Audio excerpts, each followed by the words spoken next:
I'm Janis Landis, and I was a co-worker and friend of Barbara's for over 40 years. In the 40 years that we knew each other and saw each other all the time, we only had a disagreement once.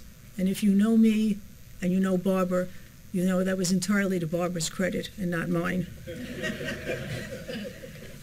And I learned early on the secret of her ability to diffuse situations.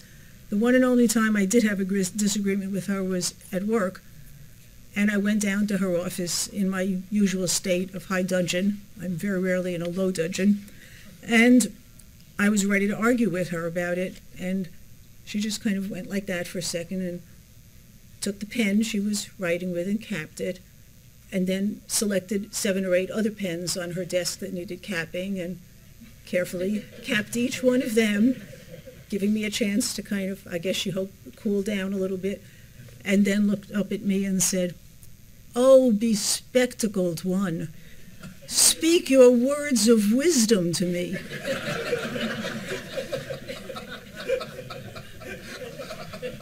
It's extremely difficult to stay mad at someone who's addressed you that way. And so, of course, I didn't. I laughed, whatever it was, which I no longer remember. We worked it out. But I remember that so well because Barbara was so right about the way she handled that. And she was right that I was bespectacled then and bespectacled now, but she was wrong in thinking that I had words of wisdom at that time, and I certainly don't have words of wisdom now, because the loss of someone like Barbara is very hard to comprehend, a word that we've heard over and over from each other. A void that big appearing in your life so suddenly does not get filled. And I go for thoughts on that to the Bible, in Proverbs, where it says, "A harsh word stirreth up anger, but a gentle answer turneth away wrath." And that was Barbara's credo. That was her strength, and that was what made her so unique. Her positive influence on everyone, her integrity and her dignity were in no way diminished by that gentleness. They were 10 times magnified.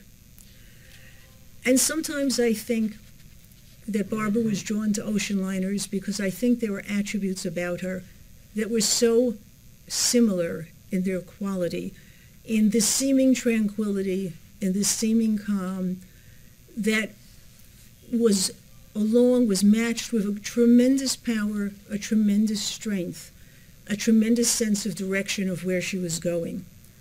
And like those ships, Barbara took seriously the care and the well-being of every creature that came into her circle. My family, she was truly a part of my family. She was signed the ketubah, the Jewish marriage certificate, at my older daughter's wedding. She was at all our family events. And when she was at our Seders or our Thanksgiving or whatever, Barbara would stop at our local bakery because she knew I liked one thing, somebody else in my family liked something else.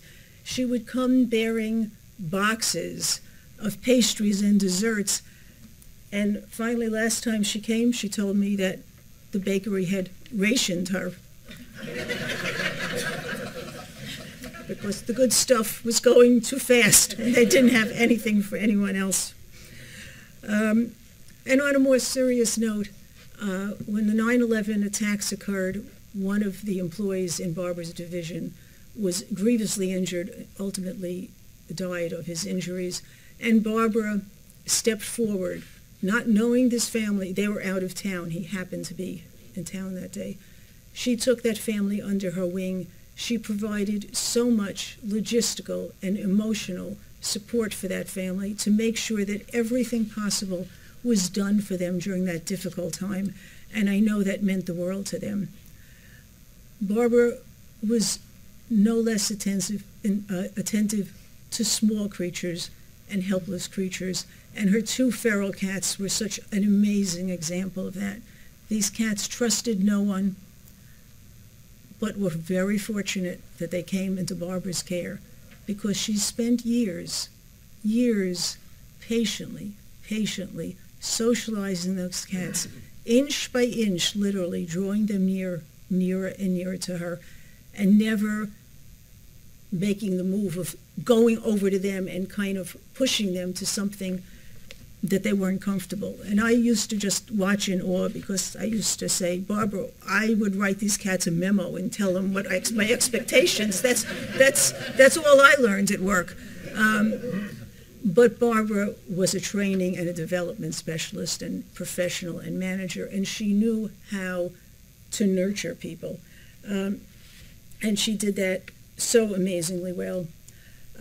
When she went to the hospital, in what would turn out to be her final visit, the doctors told David and I that the main thing she talked about when she was admitted, the first and only concern she had, was who was taking care of her cat Nina. And until she made those calls and made sure that everything was done, she could not turn attention to her problems. And Barbara brought that same commitment to the individual, at least at our place, was the most lowly and benighted of individuals, the taxpayer.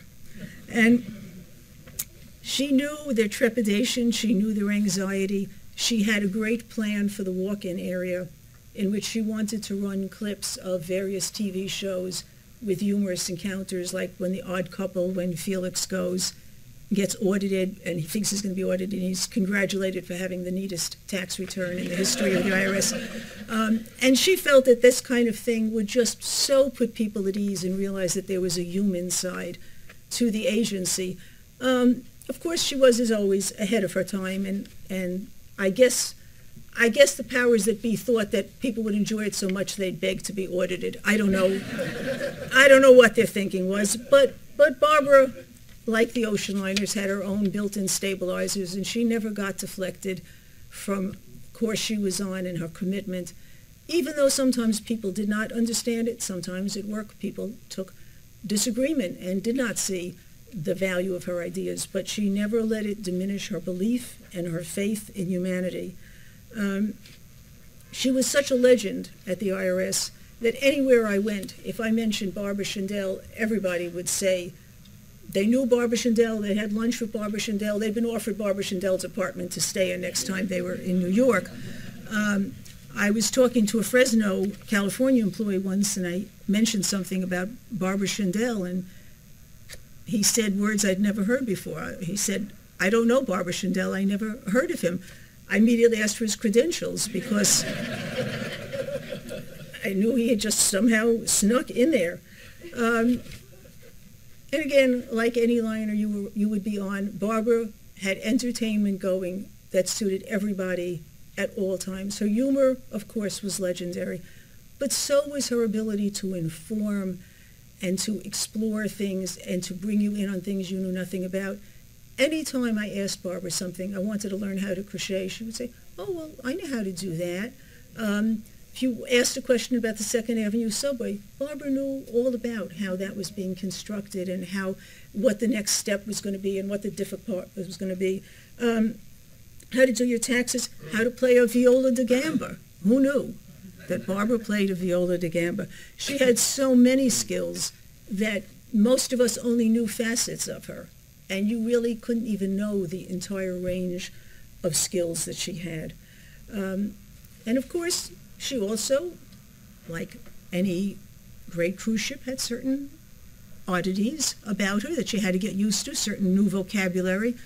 Many of you know that all of her electronic appliances had a name, Fluffy, because even a hard inanimate object had to be humanized by Barbara into something soft and kind. Bad employees, malcontents, slackers, whatever, they weren't referred to by her by those words. They were all dubbed Branch 5. And I, as a personnelist, used to really keep scrutinizing, trying to find Branch 5 on the org chart. Fortunately, I never did. And of course, the other idiosyncrasy Barbara had is that she would arrive in port a little late sometimes. And sometimes she would claim there were some headwinds or whatever, but sometimes it was a little hard to comprehend. I waited once, not so patiently, at a movie theater for her, knowing the movie was about to begin. And Barbara arrived somewhat breathlessly, knowing that I would probably be a little cross about this, but she proudly held up a fountain pen she had just bought for me by way of an excuse. And she said, well, I knew I was going to be late, so I stopped and picked out a fountain pen for you on the way. Knowing somehow that would make her later, but somehow it seemed, in Barbara's logic, a good thing to do. Those of you who know my handwriting would know that that's kind of like stopping to pick up a book on ethics if you're visiting Madoff in jail. But Barbara's thing was that she had faith. She had faith that all of us would someday, and by the grace of her nearness and her example, we would rise to our better selves and improve ourselves at all levels as best we could. There